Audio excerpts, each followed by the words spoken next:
Praise the lord. యేసుక్రీస్తు నామములో మీ అందరికీ శుభములు తెలియజేస్తూ ఉన్నాను.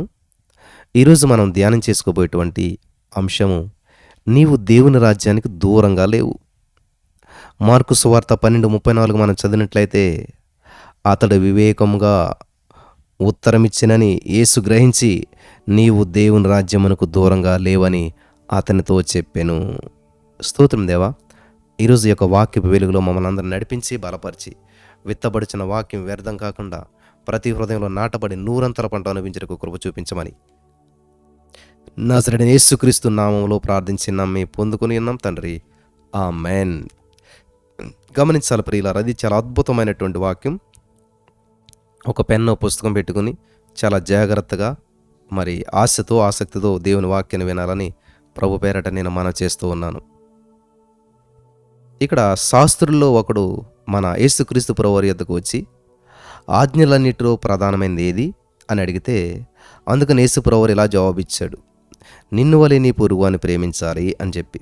అప్పుడు ఆ శాస్త్రి ఏమన్నాడంటే, బోధకుడా, చాలా బాగా చెప్పావు, కానీ ఒకడు తన వలె తన పొరుగువారిని ప్రేమించుట సర్వాంగ హోమముల కంటే బలుల కంటే అధికమని ఆయనతో చెప్పాడు.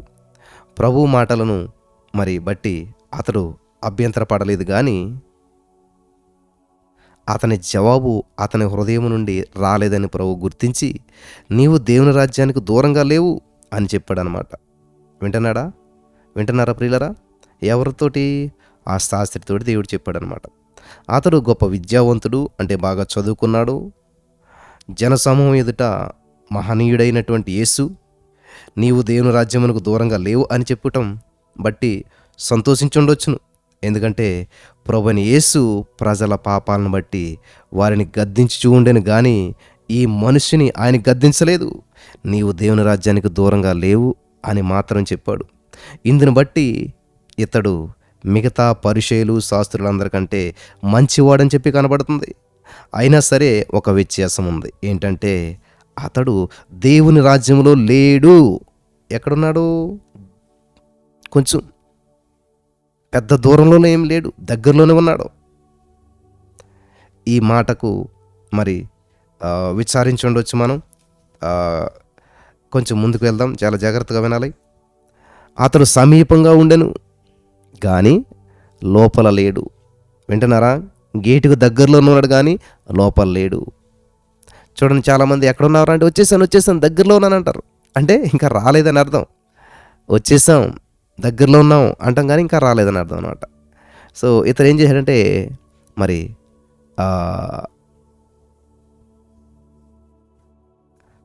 ఫర్ ఎగ్జాంపుల్ తల, హృదయం. చూడండి, తలకి హృదయానికి ఎంత తేడా ఉంటుంది, దగ్గరే.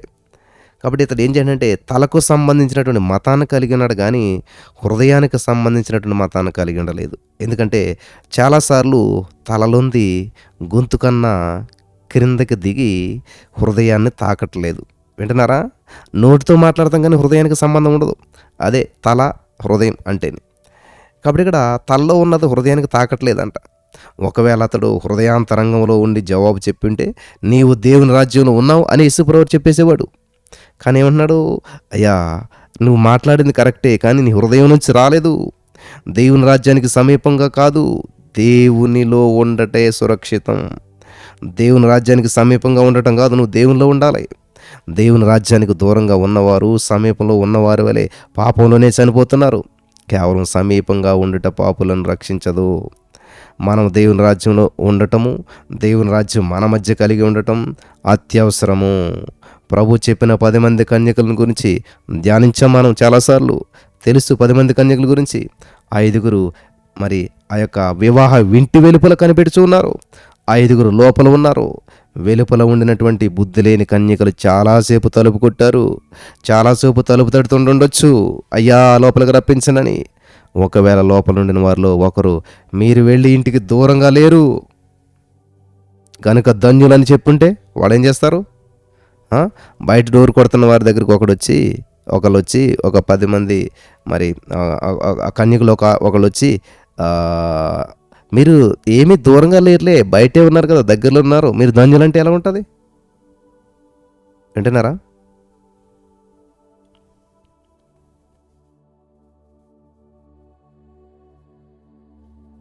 పెళ్ళింటికి సమీపంగా ఉండటం వలన ఏమీ ప్రయోజనం లేదు. మీతో కూడా పాడుటకు మేము లోపలేమే అని చెప్పి వాళ్ళు విలిపిస్తారు. దేవుని రాజ్యానికి అంటే పెళ్ళింటికి సమీపంగా ఉండటం చాలదని వారు రొమ్ము కొట్టుకుని ఏడుస్తారు. హల్లెలూయా. సాధు సుందర్ సింగ్ గారు ప్రయాణం చేస్తూ ఉన్నాడంట. కొన్ని సంవత్సరాల క్రిందట మరి ఒక వేటగాని గురించి ఆయన విన్నాడంట. క్రూర జంతువులతో నిండినటువంటి అడవిలోనికి అతడు తుపాకీతో తీసుకుని వెళ్ళాడంట. దూరంగా ఒక సింహాన్ని చూసి దాన్ని కాల్చేశాడు. కానీ గురి తప్పింది కాబట్టి సింహం అతన్ని తరమసాగిందంట. వింటున్నారా? కాల్చాడు, చావలేదు. అది కొంచెం దెబ్బ తగిలింది. ఆ దెబ్బతోటి ఏం చేసింది, బ్రతికే ఉంది కాబట్టి అది ఎవరైతే కాల్చారో అతను తరవటం మొదలుపెట్టిందంట. ఆయన ప్రమాదంలో ఉన్నాడు. గమనించారా? ఖచ్చితంగా ఇప్పుడు ఆయన ఎక్కడున్నాడు? ప్రమాదంలో ఉన్నాడు. అంతే కదా. ఎప్పుడైతే శత్రువు తరుగుతున్నాడో ప్రమాదంలో ఉన్నట్టే కదా. సో ఆ యొక్క ప్రమాదంలో ఉన్నట్టు ఆయన గ్రహించాడు.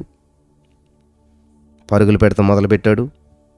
అదృష్టవశాత్తు అడవిలో ప్రయాణికులను ఉద్దేశించి కట్టబడినటువంటి ఒక వసతి గృహం ఉంది కాబట్టి ఆ గృహంలోనికి పరిగెత్తుకుంటూ వెళ్ళాడు. కానీ అతని వద్ద ఇంటి తాళాలు లేవు. ఇంటి వద్దకు చేరినప్పుడు ఇంటి తాళం కొరకు వెతకసాగాడు, కానీ అది కనబడలేదు. ఆ ఇంటికి సమీపంలోనే ఉన్నాడు, ఇంటికి దగ్గరలో ఉన్నాడు, ఇంటి బయటే ఉన్నాడు, కానీ ఇంటి తాళం లేదు. తన సొంత ఇంటి నుంచి బయలుదేరినప్పుడే ఈ తాళం కొరకు వెతుకుంటే ఎంత బాగుండేది. ఇప్పుడు అతడు అడవిలో ఉన్నటువంటి ఆ వసతి గృహం యొక్క ద్వారం యొద్ద నిలబడి వెయిట్ చేస్తున్నాడు. లోపలికి వెళ్ళాలని ప్రయత్నం చేస్తున్నప్పుడు ఈ లోపల సింహం వచ్చి అతని మీద దూకి చంపేసింది. ఒకవేళ అతడు ఆ గృహం లోపలికి చేరుంటే చనిపోయాడు కాదు. అవును నా ప్రియమైనటువంటి వారలారా, అపవాది కూడా గర్జించు సింహం వలె మన వెంట పడుతున్నాడు. మనం దేవుని రాజ్యంలో లేని పక్షంగా మనల్ని నాశనం చేయటానికి, చంపటానికి అపవాదిగాడు పూనుకొని ఉన్నాడు. ఈ సత్యాన్ని మీరంతా గ్రహించాలని ప్రభు పేరట మనం చేస్తూ ఉన్నాను. యేసుక్రీస్తుని కొనియాడినటువంటి ఆ శాస్త్రి వలె చాలామంది ఉన్నారు. ఇది ఎంతో చక్కటి సత్యం, అందమైనటువంటిది అని వారు పొగుడుచున్నారు. అయితే తలలోని జ్ఞానాన్ని బట్టి అభినందించట చాలదు, అది మన హృదయమందు ఉండాలి. దేవుని రాజ్యమందు లేని యెడల మనం సురక్షితంగా లేము. దేవుని రాజ్యానికి దూరంగా ఉండి ఎంత దగ్గరగా ఉన్నా కూడా ఉపయోగం లేదు. నోవహు కాలంలో జీవించినటువంటి ప్రజలు వరదలు సాధ్యమని నమ్మలేదు. వర్షమా? అసలు వర్షం అంటే తెలియదు. వరద ఎక్కడొస్తుంది? వాడెక్క తేలుతుంది? ఇంత కొండ మీద ఉన్న వాడెక్కడ తేలుతుంది? ఇది నమ్మశక్యం కాదు. ఎస్, ఈ రోజుకి సువార్త అలాగే ఉన్నది. ఈ రోజుకు కూడా ఒకరినొకరు ద్వేషించుకుంటూ దూషించుకుంటూ ఇందులో బిజీ అయిపోయారు చాలామంది. దేవుని ప్రేమించేవాడికి ఎదుటివాడిని దూషించే సమయం ఉండదు. దేవుని నామాన్ని మరి గణపరిచేవాడికి ఎదుటివారిని విమర్శించే సమయం ఉండదు. దేవుని యొక్క గొప్పతనాన్ని వివరించే పనిలో బిజీగా ఉన్నవాడు మరి ప్రజల్లో లోపాలను వివరించే సమయం ఉండదు. దీన్ని బట్టి మనం అర్థం చేసుకోవాలి. ఒకరి మీద ఒకరు విమర్శలు, ఒకరి మీద ఒక సేవకుడి గురించి ఒకరు సేవకుడు మాట్లాడుకుంటూ వీడియోలు పెడుతూ ఉన్నారంటే వాళ్ళకి దేవుని ప్రేమను వివరించేటువంటి సమయం వాళ్ళకి లేదు. అంత సమయం దేవుని ప్రేమను వివరించడానికి పెడతలేదు. నిజంగా దేవుని ప్రేమను వివరించాలంటే సమయం సరిపోదు, చాలా బిజీగా ఉంటారు అందులోను. కాబట్టి దేవుని గొప్పతనాన్ని, దేవుని నామాన్ని మహింపరుస్తూ, దేవుని గురించి చెప్తూ, దేవుని వాక్యాన్ని బోధించుకుంటూ వెళ్ళిపోయేవారు ఇంకా ఎవరిని విమర్శించరు. ఎవరు విమర్శించినా పట్టించుకోరు. ఎవరు మన మీద నెగిటివ్గా మాట్లాడినా కూడా పట్టించుకోరు. ఈ రోజునంతా క్రైస్తవం రహస్యంగా ఉండటానికి ఇష్టపడుతుంది. బయటికి రావటానికి ఇష్టపడతలేదు, పేరు చెప్పడానికి ఇష్టపడతలేదు, వాళ్ళ మొఖాలు చూపించడానికి ఇష్టపడతలేదు, దేవుని సంధికి రావటానికి ఇష్టపడతలేదు. జాగ్రత్తగా ఎస్, కొన్ని పరిస్థితులు అలాగున్నాయి. కానీ అన్ని విధాల్లో అన్ని పరిస్థితులు అలా ఉండాలని కాదు. గమనించాలి ప్రియులారా. కాబట్టి ఇక్కడ నమ్మలేదంటే నోవహు కాలంలో ప్రజలు ఎక్కడ వరద వస్తుంది? వారు తమ పాపాల విషయమై పశ్చాత్తాపపడవలని నోవహు ప్రసంగించాడు. 120 సంవత్సరాలు ప్రసంగించాడు. అతడు వెర్రివాడు, వృద్ధుడు, మతి చెల్లించినవాడని చెప్పి వాడంతా చెప్పుకున్నారు. ఇక్కడ గమనించదగినటువంటి మరో విశేషం కూడా ఉంది ప్రియులారా. ఎంతోమంది వడ్రంగి వారు ఓడ నిర్మాణ పనిలో ఉండుండొచ్చు. వింటున్నారా? ఆ ఓడను కట్టేటువంటి పని నోవహు ఒక్కడే చేయలేడు. ఎంతోమంది వడ్రంగి పని వారు అందులో పనిచేశారు. ఎందుకని కడుతున్నాడు ఓడంటే? రక్షించబడటానికి. ఓడ కట్టిన వారి కొరకే, ఓడ నిర్మిస్తున్నటువంటి వారు కూడా అందులో ఆశ్చర్యం ఉంది. కానీ వాళ్ళు ఏం చేశారంటే దేవుని రాజ్యానికి ఎంతో వాళ్ళు దూరంగా లేరు, దగ్గరగా వచ్చారు. ఆ డోరు లోపల బయట నిర్మించారు, కానీ లోపల ఉండవలసిన సమయంలో ఉండలేదు వాళ్ళు. ఇది గమనించాలి ప్రియులారా. వింటున్నారా? ఎంతోమంది వడ్రంగి మేస్త్రీలు పనిచేశారు. వారు నోవహు చెప్పిన మాటలు నమ్మలేదు. వాళ్ళు ఏదో పని చేసుకున్నారు, జీతం ఇచ్చుకున్నారు, పోయారు. ఒకవేళ ప్రజలు ఆ వడ్రంగులను కలుసుకొని వరద వచ్చినని మీరు నమ్మట్లేదు, అయినా సరే మీరు ఎందుకు ఒక ఓడ నిర్మాణంలో పనిచేస్తున్నారు అని చెప్పి అడుగుంటే వారు ఏం సమాధానం చెప్పేవారు? కేవలం జీతం కొరకే కదా, కేవలం జీతం కొరకే కదా. నా ప్రియమైనటువంటి సహోదరి స్నేహితులారా, గమనించాలి, కేవలం జీతం కొరకే. ఈరోజు చాలామంది దేవుని వాక్యం బోధించేది, లేకపోతే పాటలు పాడేది, మ్యూజిక్లు వాయించేది, ఇవన్నీ కూడా కేవలం ఇలాగా ఒక రొటీన్గా నడిచేస్తూ ఉన్నాయి చాలామంది విషయాల్లో. గమనించాలి ప్రియులారా. వడ్రంగి వారు నమ్మలేదు. వరద వచ్చినప్పుడు ప్రజలు దాన్ని చూసి భయపడి ఉంటారు. తమ ప్రాణాలు రక్షించుకునేటువంటి నిమిత్తం ఆ పర్వతాలు ఎక్కడానికి ప్రయత్నించారు. మరి ఈత వచ్చిన వాళ్ళు ఈతకు గురి చేశారు, చేసిన ప్రయత్నాలన్నీ చేశారు, కానీ సురక్షితమైన స్థలం లేకున్నది. ఈత కొట్టగలిగిన వారు ఓడను చూసి దానికి సమీపంగా చేరి తలుపుని కొట్టి ఉండొచ్చు, తలుపుని తీయండి అని కేకలు వేసి ఉండొచ్చు. అయితే నోవహు తలుపును తీయలేకపోవటం ఎంతో పరితాపకం. ఎందుకంటే నోవహు కాదు, దేవుడే ఆ తలుపుని వేశాడు. నోవహు తలుపు వేస్తుంటే తెరచేటువంటి వాడు, అతడు తలుపు వేయలేదు కాబట్టి తెరవలేకపోయాడు. దేవుడు సీల్ చేశాడు దాన్ని. చూడండి, గవర్నమెంట్ సీల్ చేస్తుంటుంది కొన్ని హౌసెస్, ఇంకా దాన్ని ఎవడ కూడా ముట్టుకోలేడు, దాన్ని ఎవడు ఓపెన్ చేయలేడు, మళ్ళీ గవర్నమెంట్ ఓపెన్ చేస్తే తప్ప. కాబట్టి వడ్రంగ వారిలో కొంతమంది వచ్చి ఇలా మొరపెట్టుంటారు, మేము ఓడను కట్టడానికి సహాయపడ్డాము, మేమే ఓడ కట్టిన వాళ్ళము, మేము అందులో పనిచేసిన వాళ్ళు. అంటే జీతం తెచ్చుకున్నారు కదా వాళ్ళు, జీతానికే పనిచేసామన్నారు కదా వాళ్ళు. ఇప్పుడు లోపల ఉండడానికి మాకు హక్కు ఉన్నది, నీకు తప్పకుండా తలుపుది అని చెప్పి నోవహుని అంటే, అప్పుడు నోవహు ఏమంటాడు తెలుసా? దేవుని ఓడను కట్టుటకు మీరు సహాయపడినప్పుడు మీకు విశ్వాసం లేదు కనుక ఇప్పుడు మీరు నశించవలసిందే. వింటున్నారా? వడ్రంగి వారికిని ఓడ లోపల వారికి మధ్య గొప్ప దూరం ఏమీ లేదు. వింటున్నారా? వడ్రంగి మేస్త్రులకి ఓడ లోపల ఉన్న నోవహు కుటుంబానికి పెద్ద దూరం ఏమీ లేదు. ఒకవేళ నోవహు భయపడొద్దు, మీరు దూరంగా లేరు అని చెప్పుంటే వాళ్ళు ఏం చేస్తారు? దానివల్ల ఏం ప్రయోజనం లేదు. అయ్యా ఆ మాట అనకు, దానివల్ల ఏమి ప్రయోజనం లేదని ఇంకా విలపించేవారు. ప్రభువైన యేసుక్రీస్తును ప్రశ్నించినటువంటి శాస్త్రి కూడా నీవు దేవుని రాజ్యానికి దూరంగా లేవని చెప్పడం విని అలాగే విచారించుంటాడు. నేను ప్రమాదంలో ఉన్నాను అని చెప్పి అతడు ఖచ్చితంగా ఆలోచించుంటాడు. ప్రస్తుత కాలంలో కూడా క్రైస్తవ దేశాల్లో ఉన్నటువంటి సంఘాల్లో కొంతమంది యేసుక్రీస్తు ఆయన బోధన కొనియాడుచు ఉన్నారు. వారు దేవుని రాజ్యానికి సమీపంగా ఉండేటువంటి ఆధిక్యత కలిగి ఉన్నారు. కానీ బుద్ధి లేనటువంటి 5 కన్యకల వలె ఒక దినాన రొమ్ము కొట్టుకుంటూ ఏడుస్తారు. ఎందుకంటే వారు దేవుని రాజ్యానికి సమీపంగా ఉన్నారు కానీ దేవుని రాజ్యంలో లేరు. మనం ఎంతో జాగ్రత్తగా ఉండాలి ప్రియులారా. దేవుని రాజ్యంలోకి మనం ప్రవేశించాలి. సమీపంగా ఉండుట చాలదు, దగ్గరగా ఉండటం చాలదు, వాక్యం వింటే చాలదు. రావడానికి ఇష్టపడరు చాలామంది, దేవుని రాజ్యానికి రావడానికి ఇష్టపడరు, ఆదివారం ఆలయానికి రావడానికి ఇష్టపడరు, కనీసం నెలకోసారి జరిగేటువంటి ఒక ప్రత్యేక ప్రార్థనకు రావడానికి ఇష్టపడరు. ఎందుకంటే ఇంట్లో ఉంటే సరిపోతుంది కదా. ఇదే మీరు దేవుని రాజ్యానికి ఎంతో దూరంగా లేరు. దేవుడు మీతో మాట్లాడుతున్నాడు. అదే మనకు రేషన్ కార్డులో ఏదైనా లోపం ఉంది సరిచేద్దాం రమ్మంటే రోజంతా అక్కడికి గదుపుతాం వెళ్ళి.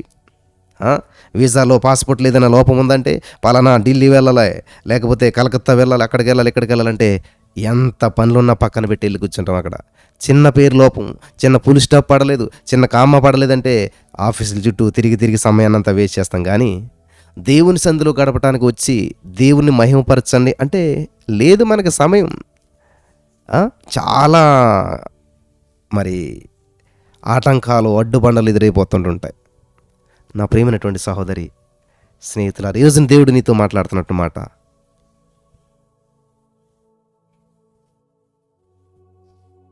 కాబట్టి దేవుని రాజ్యానికి సమీపంగా ఉన్నారు కానీ దేవుని రాజ్యంలో లేరు.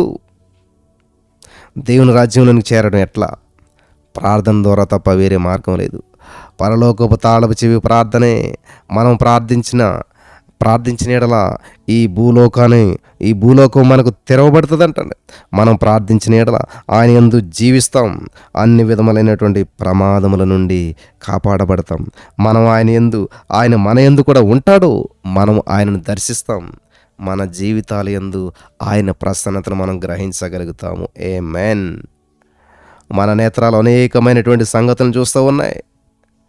కంటిలో వేసుకున్నట్టుకు తెచ్చినటువంటి మందు నుంచి కూడా మన నేత్రాలు చూడగలుగుతాయి. చూసారా, కంట్లో వేసుకునేటువంటి ఆ లిక్విడ్స్ ఏదైతే ఉందో ఆ మందుని మన కళ్ళు చూస్తాయి. అయితే ఆ మందును కంటిలో పోసిన తర్వాత మందున్నట్లుగా నేత్రాలు గ్రహించవచ్చును, కానీ దానిని చూడలేవు. వింటున్నారా? మెడిసిన్ మనం చూస్తాం, చూసినంత చెప్పే అదే మెడిసిన్ కంట్లోకి వెళ్ళిపోయి ఇంకా అవి చూడలేవు.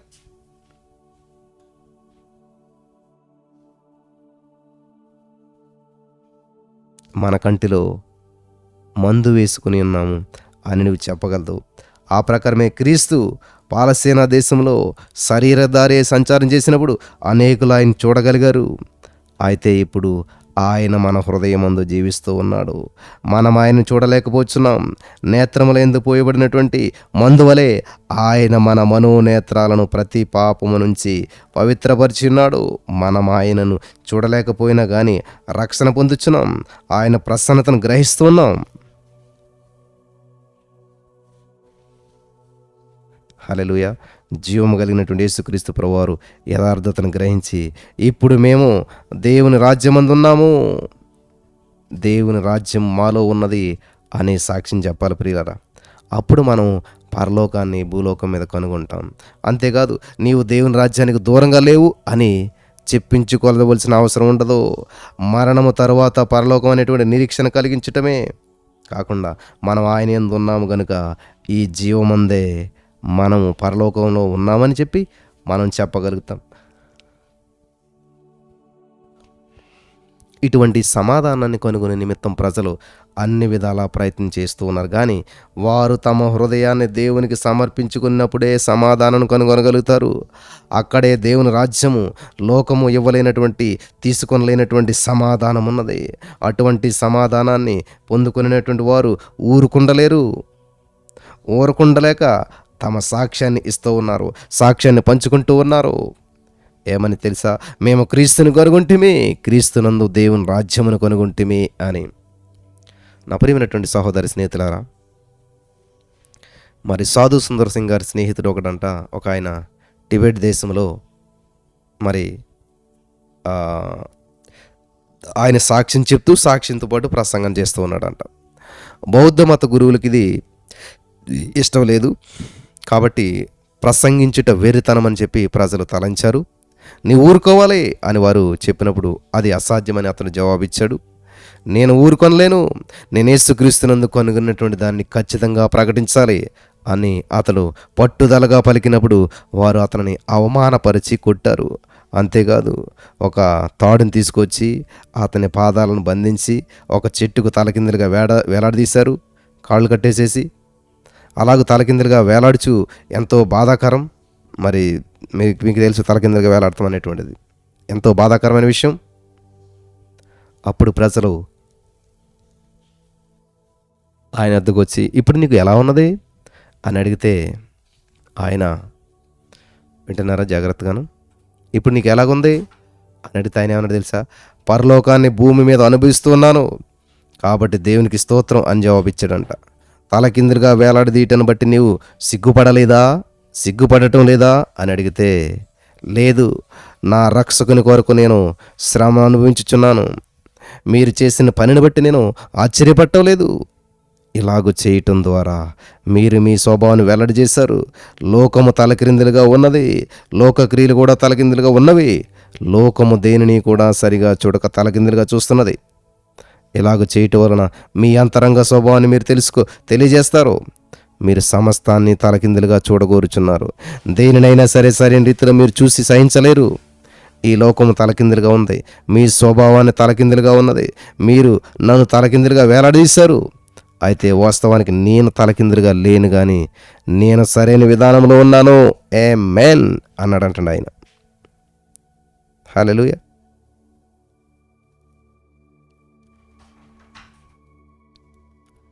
మరి ప్రొజెక్టర్లో మనకి స్లైడ్ చేస్తారు కదా, ప్రొజెక్టర్ సినిమా థియేటర్లో ఇన్నాళ్ళు ప్రొజెక్టర్స్ వాడేవారు. దాన్ని తలకిందులుగా వేసినప్పుడు అది స్క్రీన్ మీద సరిగ్గా వస్తుంది. యాక్చువల్గా మనకి సరిగ్గా కనిపిస్తున్నట్టు ఉండేటువంటిది అక్కడ తలకిందులుగా చేయబడుతుంది అనమాట. ఆ ప్రకారం కాబట్టి ఈ రోజున నన్ను మీరు ఈ రోజున తలకిందులుగా చేసి వేలాడదీశారు. పరలోకమందు నేను సరైన రీతిలో నేను కనబడుతున్నాను. దేవుని రాజ్యానికి ఇది ఒక నిజమైనటువంటి రుజువుగా ఉంది. ఆ మనుషుడు దేవుని రాజ్యమందు ఉన్నాడు. హింసల మధ్య ఆశ్చర్యకరమైనటువంటి అర్థాన్ని తెలియజేసుకొని కోరినటువంటి ఎడల మనం దేవుని రాజ్యంలోనికి చేరాలి. దేవుని రాజ్యంలో లేనివారు క్రైస్తవ్యాన్ని గ్రహించలేరు.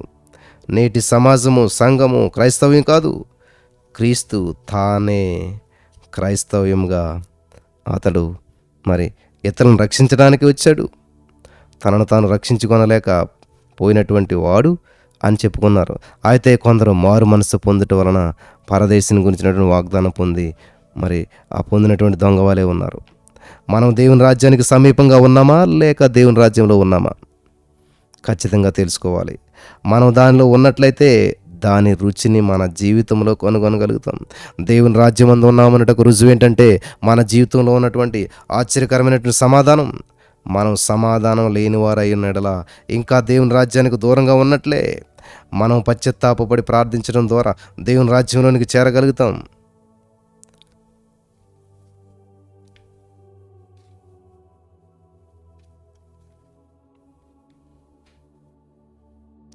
మరి సాధు సుందర్ సింగ్ గారు కొన్ని విషయాలు, ఆయన సాక్ష్యంలో ఉన్న విషయాలు మనం చూసినట్లయితే, మరణం తర్వాత పరలోకం ఉన్నదని చెప్పి హైందవ మార్గం ఆయనకు బోధించిందంట. అందుబట్టి దేవుని చిత్తానుసారంగా సమస్తాన్ని చేయటకి, పాపం నుండి విముక్తి పొందటానికి ఎంతో ప్రయత్నం చేశాడంట ఆయన. అది ఎంతో అనేకమైనటువంటి కార్యం, ఎంతో అవివేకమైనటువంటి కార్యం. ఇది సహాయం చేయలేకపోయిందంట ఆయనకి. దురదృష్టవశాత్తు అప్పుడు యేసుక్రీస్తునందు విశ్వాసం ఉంచలేదంట. అప్పటికి హైందవ మతము తత్వజ్ఞానం గురించి ఎంతో అతిశయించాడు, కానీ తత్వజ్ఞానము పాపులను రక్షించలేకపోయింది. ఎంతో నిరాశ చెందినటువంటి స్థితిలో దేవుడు మరి సాధు సుందర్ సింగ్ గారికి రక్షణ మార్గాన్ని చూపించాలని చెప్పి ఆయన ప్రార్థించినప్పుడు దేవుడు అనుగ్రహించాడు. ఆయన ప్రార్థనకు జవాబుగా రక్షకుడినే చూశాడంట ఆయన. ఆయన తనను తాను బయలుపరచుకోవడాన్ని ఆయన చూశాడు.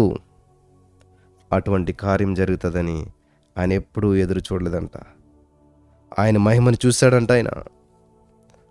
యేసుక్రీస్తునందు జీవించేటువంటి వారు యేసుక్రీస్తు వలె, యేసుక్రీస్తు తానే క్రైస్తవమై ఉన్నాడని చెప్పి గ్రహిస్తారు. అటువంటి వారు పరలోకమందు జీవించుచు పరలోకాన్ని గురించి సాక్ష్యమిస్తూ ఉంటారు. ఎందుకంటే వారు దేవుని రాజ్యమందు ఉన్నారు, వారు సురక్షితంగా ఉన్నారు. దేవుని రాజ్యానికి సమీపంగా ఉన్నవారు ఇంకా ప్రమాదంలోనే ఉన్నారు. వారు యేసుక్రీస్తుకు ఇరువైపులా సిలువ వేయబడినటువంటి దొంగల వలె ఉన్నారు. వారందరికీ ఒకే విధమైన మరణము, సిలువ మరణం సంభవించను. అయితే ఆధ్యాత్మికంగా వారి మరణాలలో గొప్ప వ్యత్యాసం ఉన్నది. మధ్య రక్షకుడు ఉన్నాడు, ఇరువైపులా దొంగలు ఉన్నారు. ఇద్దరు దొంగల మధ్య మన రక్షకుడు పాపం నిమిత్తం మరణించాడు. ఎడమవైపు దొంగ, కుడివైపు దొంగ మరి పాపమందు మృతి పొందిన వారై ఉన్నారు. కుడివైపున దొంగ పాపానికి మృతి పొందినవాడై అతడు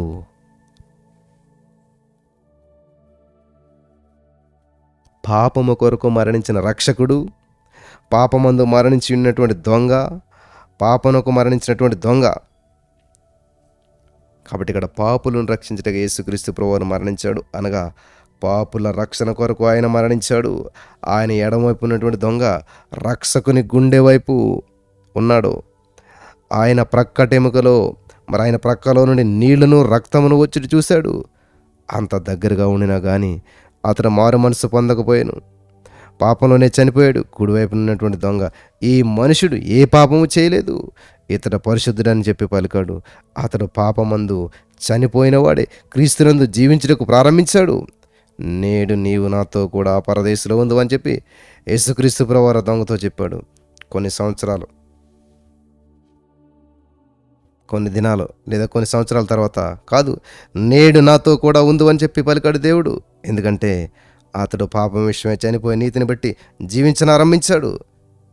చాలామంది పాపంలో చనిపోయిన దొంగ వలె ఉన్నారు. క్రీస్తు జీవం కలిగినటువంటి వాడని చెప్పి మనం గుర్తెరగాలి. హల్లెలూయా. సాధు సుందర్ సింగ్ గారు ఈ యొక్క విషయం గుర్తెరిగిన తర్వాత ఆయన అదృశ్యమైపోయాడు, కానీ ఆయనలోనికి వచ్చినటువంటి సమాధానం మాయమైపోలేదు. అది సాధు సుందర్ సింగ్ గారిలో నిలిచిపోయిందంట. చాలా సంవత్సరాల నుంచి సాధు సుందర్ సింగ్ గారు వెతుకుతున్నటువంటి సమాధానాన్ని ఇప్పుడు ఆయన కనుగొన్నాడు అని ఆయన ప్రజలతో చెప్పాడంట. అప్పుడు మరి సాధు సుందర్ సింగ్ గారు యేసుక్రీస్తు ప్రభువారి నందు మాత్రమే ఈ యొక్క సమాధానాన్ని కనుగొనగలిగినాడని చెప్పి అది భూమి మీద దేవుని రాజ్యాన్ని అనుగ్రహించింది. క్రీస్తునందు తప్ప మరి ఎక్కడా కూడా దానిని మనం కనుగొనలేము. మరి సాధు సుందర్ సింగ్ గారు మార్పు చెందినటువంటి 4 రోజుల తర్వాత ఏకాంత ప్రార్థనలో గడిపాడంట. ఆయన కేవలం 3 దినాలకే పరిశుద్ధ గ్రంథాన్ని తగలబెట్టాడంట.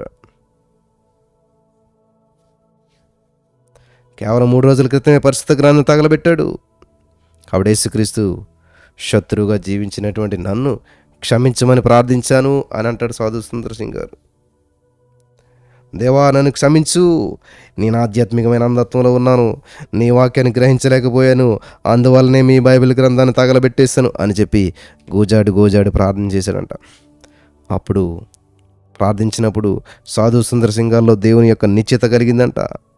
నీవు ఆత్మీయ అంధత్వంలో ఉంటివి, అప్పుడు నేను నీ నేత్రాలను తెరిచి ఉన్నాను, వెళ్ళు, నాకు సాక్షిగా ఉండు అని చెప్పి దేవుడు చెప్పారంట. హల్లెలూయా. అప్పుడు ప్రజలు విస్మయం చెందారంట. కొన్ని దినాల నాడు బైబిల్ తగలబెట్టినటువంటి వాడు, మిషనరీలపై రాళ్ళు ఉన్నటువంటి వాడు, ఇప్పుడు అదే సువార్తను ప్రకటిస్తున్నావా? మేము నిన్ను అర్థం చేసుకోలేకపోతున్నామన్నారంట. హల్లెలూయా. సాధు సుందర్ సింగ్ గారి మాట ఎంతో సంతోషంగా సాక్ష్యం ఇవ్వడం ప్రారంభించాడు. జీవితకాలం అంతా కూడా మరి సద్బోధ వింటిని అని చెప్తున్నాడు ఆయన. అయితే జీవం కలిగిన యేసుక్రీస్తు ప్రభువారు ఆయన మతాన్ని మార్చివేశాడు. ఇప్పుడు ఆయన కృపను బట్టి మనం రక్షణ పొంది ఉన్నాం. ఒకప్పుడు మనం ఆయన్ని హింసించాం, బాధ పెట్టాం. అయితే ఇప్పుడు ఆయన ఆశ్చర్యకరమైనటువంటి అద్భుతమైనటువంటి శక్తిని మనం చూస్తూ ఉన్నాం. కొన్నిసార్లు మనల్ని మనం హెచ్చరించుకునేటువంటి మరి ప్రమాదంలో పడుదననేటువంటి భయం కలిగినప్పుడు యేసుక్రీస్తును మరి హింసించినటువంటి గతకాలం వైపు చూస్తూ ఉన్నాం. తక్షణం మరి ఎప్పుడైతే సాధు సుందర్ సింగ్ గారు దీనుగా మారిపోతుంటాడని గత విషయాలు గుర్తు తెచ్చుకున్నాడు. ఇప్పుడు మన జీవాన్ని మీ జీవితంలో పోల్చున్నాం. మీరు యేసుక్రీస్తును ఎన్నడూ హింసించలేదు కనుక మీరు ధన్యులు. మరి సాధు సుందర్ సింగ్ గారు బాల్యం నుంచి కూడా ఆయనకి యేసుక్రీస్తు ప్రభువు తెలియదంట. అయితే మీరు మీ బాల్యం నుంచి కూడా ఆయన తెలుసుకునేటువంటి అవకాశం కలిగి ఉన్నారు. ఆయనను మీ జీవితం, మాట, క్రియల ద్వారా మీరు ఆయనను హింసిస్తూ ఉన్నారు. దేవుని ప్రేమించేవారు ఆయన ప్రసన్నతను గ్రహిస్తారు. చాలా తక్కువ మంది క్రైస్తవులు ఉన్నారు. క్రైస్తవ దేశములన్నీ కూడా నిజమైనటువంటి క్రైస్తవులతో నిండి లేదు. ఈ సువార్త కొన్ని నెలల్లోనే వ్యాపించి ప్రపంచమంతా కూడా క్రైస్తవులతో నింపబడి ఉండేటువంటి రోజు వస్తూ ఉంది. ఆమేన్. Thank you Jesus, thank you Lord, thank you Lord, thank you Jesus, thank you lord.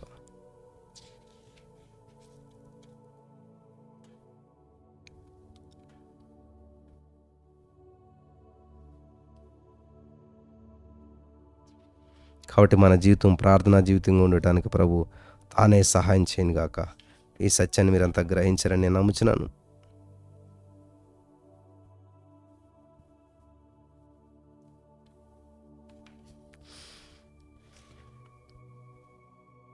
మీరు ప్రతిదినము కొంత సమయాన్ని ప్రార్థనలో గడపండి. మీ జీవితంలో ఆశ్చర్యకరమైనటువంటి కార్యాలు జరగటాన్ని మనం స్వతంత్రించుకుంటాం. ప్రార్థన ద్వారా దేవుని రాజ్యంలో ప్రవేశించి క్రీస్తుతో కూడా సదా ఏలుదురు. ఇదే మా స్వాస్థ్యం.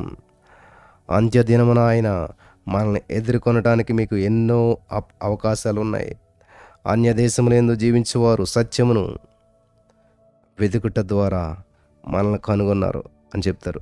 అంత్యదినముల యందు మనం సిగ్గుపడకుండా నిమిత్తం ఆయనే సహాయం చేస్తూ ఉన్నాడు. కాబట్టి దేవుని రాజ్యంలో కేవలం పాలువారం కాక దేవుని రాజ్య వారసులుగా ఆయనతో కూడా పాలించేవారుగా మనం ఉండటానికి ప్రభు సహాయం చేసి నడిపించి బలపరచును గాక. ఆమెన్.